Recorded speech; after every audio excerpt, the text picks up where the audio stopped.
and another competitive option bites the dust. The unspoken rule in tech coverage used to be high traffic content would subsidize the production of fair reviews and editorials for less popular products.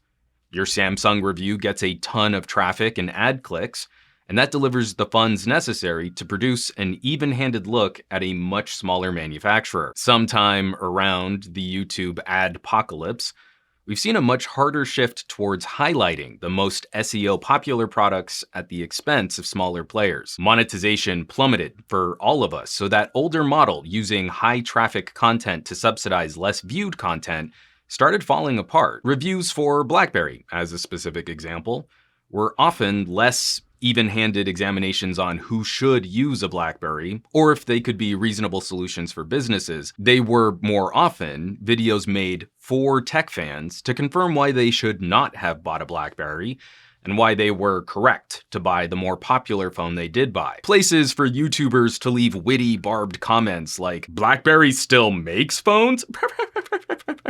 Or to play armchair quarterback with eye-rolling analysis of the mobile market. I would have bought a Blackberry if it were exactly like my Galaxy and not a Blackberry at all, and it were half the price, and it came with a lifetime subscription of pizza rolls and chicken tendies, but even then, I would not have bought one because I own a Samsung. No one actually left that exact comment on any of my videos. I'm just reading between the lines. The partnership between TCL and Blackberry is over. Announced in a tweet. No more Blackberry branded devices moving forward. No more key series phones.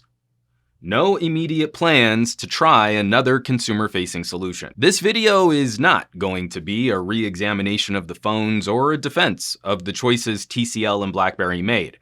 I already have videos and reviews you can watch for that, and the argument is pretty well moot at this point.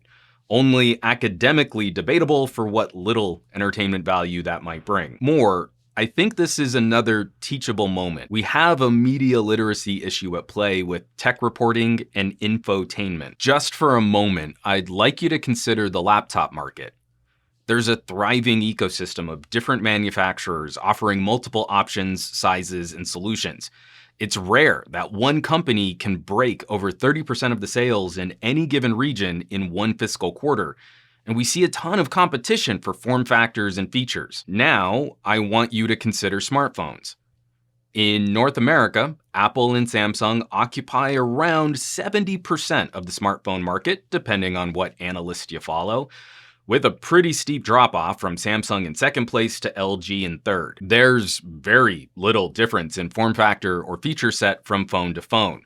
We like to pretend there are brutal comparisons to be made, but the industry has all pretty much agreed that only one kind of glass slab can be a viable consumer product. We'll surely continue to see iterative improvements to processing power, battery life, and camera performance. But the smartphone as it exists today is a stagnant product, and has been for a couple years now. It's a commodity, not an exciting, disruptive tech platform. And the largest block of tech enthusiasts should own a small part of the blame for this homogenization.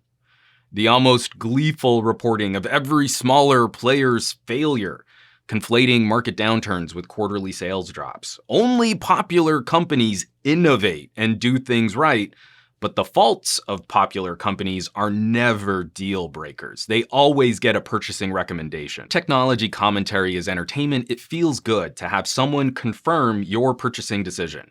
And we get a sick thrill out of someone debating our favorite brands.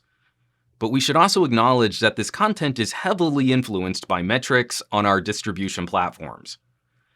I used to believe YouTubers were unconsciously guided by these metrics. But now I'm starting to feel this is more deliberate. Smaller brands being declared not good enough after a couple days of use pre-embargo on pre-release software with extremely infrequent checkups, while SEO popular manufacturers are endlessly, breathlessly covered in minute detail for every leak, rumor, update, patch, bug, and individual feature. The insane number of creators I talk to, off the record, who tell me things like, I have to make every other video about Samsung or Apple because I can't let my channel metrics take a hit. Well, the first step in correcting a problem is admitting we have a problem. If your main argument is one team should win in this market, and your review style is thumbs up or thumbs down, buy or don't buy, you're not really a fan of tech. You're a brand fan. And if you can only imagine one kind of gadget use and ignore the minority of folks who have different needs or wants, you're not really a tech fan.